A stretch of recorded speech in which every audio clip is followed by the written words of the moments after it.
ప్రియుడి మోజులో పడి పెళ్లైన నెల రోజులకే భర్తను కడతేర్చింది ఓ నవవధువు. జోగులాంబ గద్వాల జిల్లాలో సంచలనం సృష్టించిన ఈ హత్య ఉదంతంలో సినిమా మలుపులు చాలానే ఉన్నాయి. పోలీసుల విచారణలో పలు కీలక ఆసక్తికరమైన అంశాలు బయటపడుతున్నాయి. సర్వేయర్ తేజేశ్వర్ పెళ్లి చేసుకున్న ఐశ్వర్య, ఆమె తల్లి సుజాత ప్రియుడు తిరుమలరావుతో కలిసి పక్కా ప్లాన్తో హత్య చేసినట్లు పోలీసులు భావిస్తున్నారు.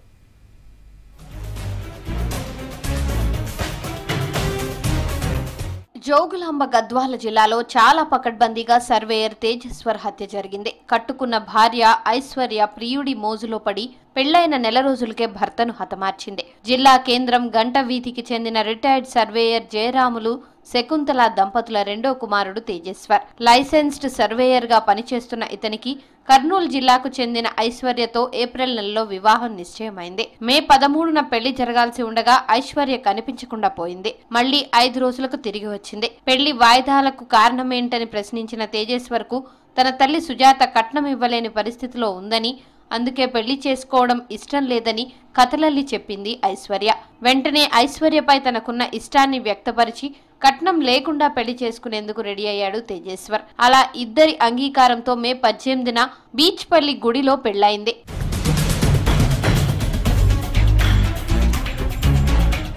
జూన్ 17న ఇంటికొచ్చిన ఐశ్వర్య ఫ్రెండ్స్ ని పొలం చూపించేందుకు వెళ్లిన తేజేశ్వర్ తిరిగి రాలేదు. కుటుంబ సభ్యులు గద్వాల టౌన్ పోలీస్ స్టేషన్ లో ఫిర్యాదు చేశారు. జూన్ 20న నంద్యాల జిల్లా పాణ్యం శివారులోని పెన్నూరు వద్ద ఓ మృతదేహం లభ్యమైంది. శరీరంపై ఉన్న టాటూ, చేతి కడియం, చెప్పుల ఆధారంగా పోలీసులు అది తేజేశ్వర్ డెడ్ బాడీగా గుర్తించారు. అమ్మాయి ఏ విధంగా మాయమాటలు చెప్పిందంటే, నువ్వు అంటే నాకు చాలా ఇష్టం, మన ఇద్దరిని విడదీసే వాళ్ళు మనకొద్దు, నీకు నేను నాకు నువ్వు అన్నట్టుగా మాట్లాడింది. తర్వాత పెళ్ళి అయిన తర్వాత జూన్ 17వ తారీఖు మా తమ్ముడు మిస్ అయిపోయినాడు.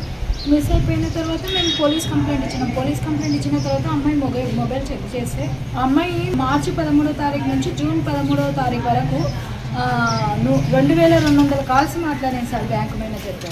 మా తమ్ముడి దగ్గర మాత్రం కానీ 120 కాల్స్ మాట్లాడింది. ఎందుకు ఇంతగానో మాట్లాడిందని బ్యాంక్ మేనేజర్ అనే వ్యక్తితో వివాహేతర సంబంధం ఉంది, దానివల్ల ఈ విధంగా చేసి మా తమ్ముడిని ట్రాప్ చేసి చంపేసినాడని చెప్పి అన్నీ బయటపడినాయి సార్. మా తమ్ముడు వెళ్ళిపోయిన తర్వాత అమ్మాయి ఏడవట్లేదు, ఏం చేయట్లేదు, ఖాళీ రూమ్లో కూర్చొని ఉంది. మాకు అప్పుడే డౌట్ వచ్చింది. వాళ్ళ మీద కూడా ఎంక్వైరీ జరిగింది. ఆ ఎంక్వైరీలో వాళ్ళు కొన్ని నిజాలు తెలుసుకున్నారు. ఆ నిజాల వల్ల కూడా ఈ దారుణం కూడా వాళ్ళే ఒడిగట్టి ఉండొచ్చు అని కూడా ఆధారాలు బయటికి రావచ్చు.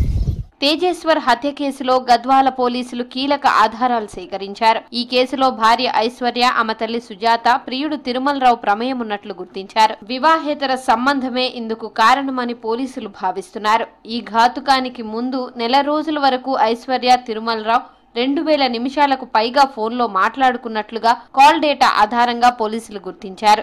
హత్యకు 4-5 సార్లు ప్రయత్నించినా తేజేశ్వర్ తప్పుకున్నట్లు విచారణలో తేలింది. ఈసారి పక్కా ప్లాన్ ని రెడీ చేసుకున్న ఐశ్వర్య వారం రోజుల క్రితం భర్తను తన స్నేహితులకు పొలం చూపించాలని పంపించింది. గద్వాల కృష్ణారెడ్డి బంగ్లా దగ్గర బైక్ ని పార్క్ చేసిన తేజేశ్వర్ ను నిందితులు స్విఫ్ట్ డిజైర్ కారులో తీసుకెళ్లారు. కర్నూలు టోల్గేట్ దగ్గర సీసీటీవీ ఫుటేజ్ లో తేజేశ్వర్ ను తీసుకెళ్లినట్లుగా గుర్తించారు పోలీసులు. తేజేశ్వర్ ను కిడ్నాప్ చేసిన 2 గంటల వ్యవధిలో హత్య చేసినట్లు పోలీసులు భావిస్తున్నారు. డెడ్ బాడీ లొకేషన్ తో ఐశ్వర్య ఫోన్ సంభాషణ లొకేషన్ మ్యాచ్ అయినట్లుగా పోలీసులు గుర్తించారు. ఈ హత్యకు 3 లక్షల రూపాయల సుపారీ కుదిరినట్లు పోలీసులు గుర్తించారు. నిందితులు తేజేశ్వర్ డెడ్ బాడీ చూపించిన తర్వాత తిరుమలరావు వారికి పార్ట్ పేమెంట్ కింద 2 లక్షల రూపాయలు చెల్లించాడు.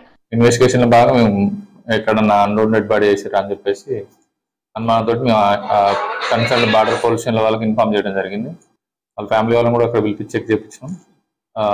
బాడీ డీకంపోజ్ స్టేజ్ లో ఉంది, కంప్లీట్ గా పురుగులు అవ్వడం జరిగింది.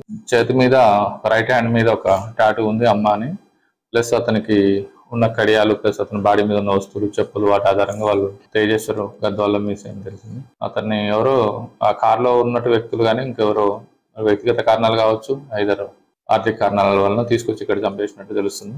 దీని మీద ఇన్వెస్టిగేషన్ చేస్తున్నాం. నిందితులను త్వరలోనే పట్టుకున్నాం. కర్నూలులో ప్రైవేట్ బ్యాంక్ మేనేజర్ గా పనిచేస్తున్న తిరుమలరావుకు పెళ్లయింది, కానీ పిల్లలు లేరు. అందువల్ల ఐశ్వర్య అలాగే ఆమె తల్లి సుజాతతో వివాహేతర సంబంధం ఏర్పరచుకున్నాడు తిరుమలరావు. ఐశ్వర్యను పెళ్లి చేసుకున్న కారణానికి తేజేశ్వర్ ను చంపి అడ్డు తొలగించుకోవాలని భావించారు. ఇందుకోసం ముగ్గురు కలిసి పథకం వేశారు. అదే అమలు పరిచారు. పోలీసుల విచారణలో వ్యవహారమంతా బట్టబయలు కావడంతో తేజేశ్వర్ మర్డర్ మిస్టరీ వీడింది. ప్రస్తుతం పోలీసుల అదుపులో తల్లి కూతుళ్లుండగా తిరుమలరావు పరారీలో ఉన్నాడు.